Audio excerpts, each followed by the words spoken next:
అమ్మా లలిత, ఏంటో చెప్పండి. ఇందాక తిండితో పాటు తిట్లు కూడా పెట్టారు కదా, ఇంకా తిట్టడానికి ఏమైనా ఉన్నాయా? అయ్యో, నిన్ను నేనెందుకు తిడతానమ్మా? అందరి ముందు అన్నన్ని మాటలు అన్నదే కాకుండా ఇప్పుడు ఏమీ తెలియని అమాయకురాల్లాగా భలే మాట్లాడుతున్నారే. అలా మాట్లాడతావేంటమ్మా? అయినా నిన్నంటే నాకే వస్తుంది. అమ్ము చిన్నపిల్ల కదా, దానికి మన జీవితాల్లో ఏమవుతుందో ఏం జరగబోతుందో ఏమీ తెలీదు.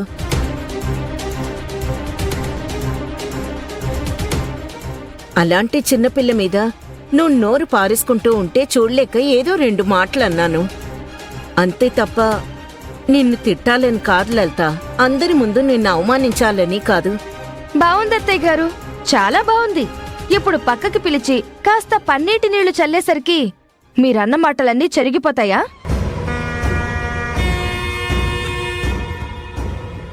చూడమ్మా లలిత, నేను ఉద్దేశపూర్వకంగా నిన్నేదీ అనలేదు. నేనన్న మాటలు నీకు తప్పనిపిస్తే నన్ను క్షమించు. అబ్బో, మా అత్తగారు నన్ను క్షమాపణ అడుగుతున్నారే. ఇదెప్పటి నుండి అత్తయ్య గారు?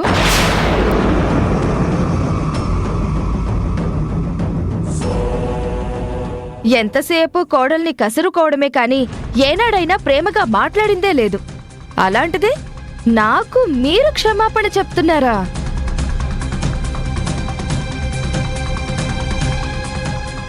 నిన్ను నేనేనాడు కోడలిగా చూడలేదు.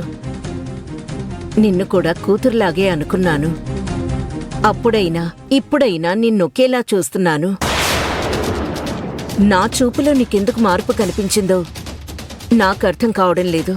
మార్పు వచ్చింది కాబట్టే మార్పు కనిపిస్తోంది. ఆస్తులు అంతస్తులు ఉన్నంతకాలం మా మీద ఎంత ఆధిపత్యం చూపించారు, ఎంత అధికారం చెలాయించారు, ఎంత అజమాయిషీ కనబరిచారు.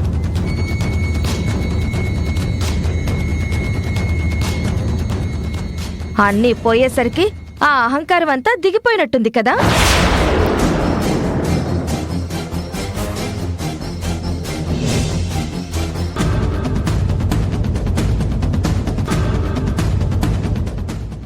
చూడమా లలిత, నేనేనాడు అహంకారం చూపించలేదు. నీకు అభిమానం కూడా అహంకారంలా కనపడితే అది నా తప్పు కాదు. అవునవును, తప్పు నాది కాదు అంటూ అవతల వాళ్ల మీద తప్పు తోసేయడం మీకు అలవాటే కదా. ఎంతసేపు తప్పు మా మీదకి తోసేయడం, మిమ్మల్ని చూసి మేం భయపడిపోవడం, ఎన్నాళ్ళు అదే కదా జరిగింది.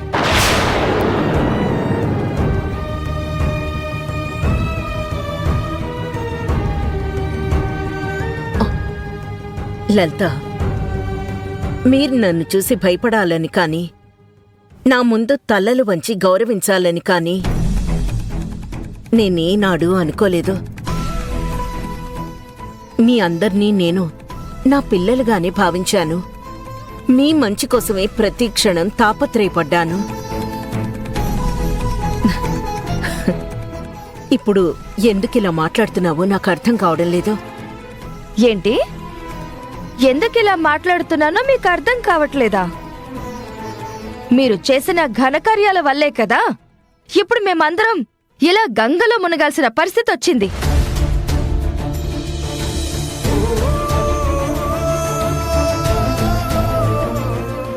ఉన్నదంతా కష్టపడి సంపాదించిన ఆస్తిలాగా చాలా బిల్డప్ ఇచ్చారు. కాని అదంతా ఒకరికి ఎగనామం పెట్టి దోచుకుంది అని ఇప్పుడే కదా తెలిసింది.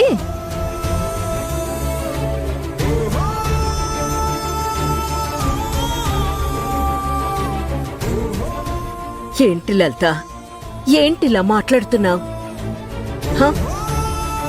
జరిగిందేంటో నీకు తెలీదు. తెలియకుండా ఇలా నోరు పారేసుకోవడం ఏం బాగలేదమ్మా. మీరు మరీ అలా అమాయకంగా మాట్లాడకండి అత్తయ్య గారు. మీరు మోసం చేశారనే కదా ఆ కనిష్క ప్రతీకారం తెచ్చుకోవడానికి వచ్చింది. మీరు ఏమి చేయకుండానే ఆ కనిష్క మీ మీద అంత పగబట్టిందా?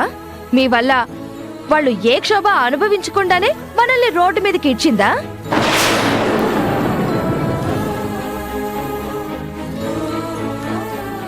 మీరు చేసిన పనుల వల్ల ఈ మురికింట్లో ముక్కులు మూసుకుని బ్రతకాల్సి వస్తుంది. చేసినవన్నీ చేసి ఇప్పుడు మాకు నీతులు చెప్తున్నారు. అయినా మిమ్మల్ని అనుకుని ఏం లాభం? అంతా మా కర్మ. మా కర్మ ఇలా ఏడ్చింది కాబట్టి ఇలాంటి దరిద్రమైన బ్రతుకు బ్రతకాల్సి వస్తుంది. ఛే!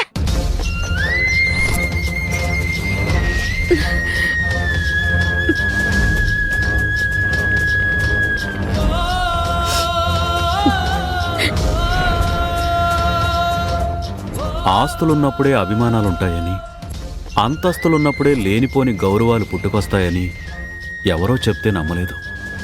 ఇప్పుడు కళ్ళారా కనిపిస్తుంటే నమ్మక తప్పట్లేదు.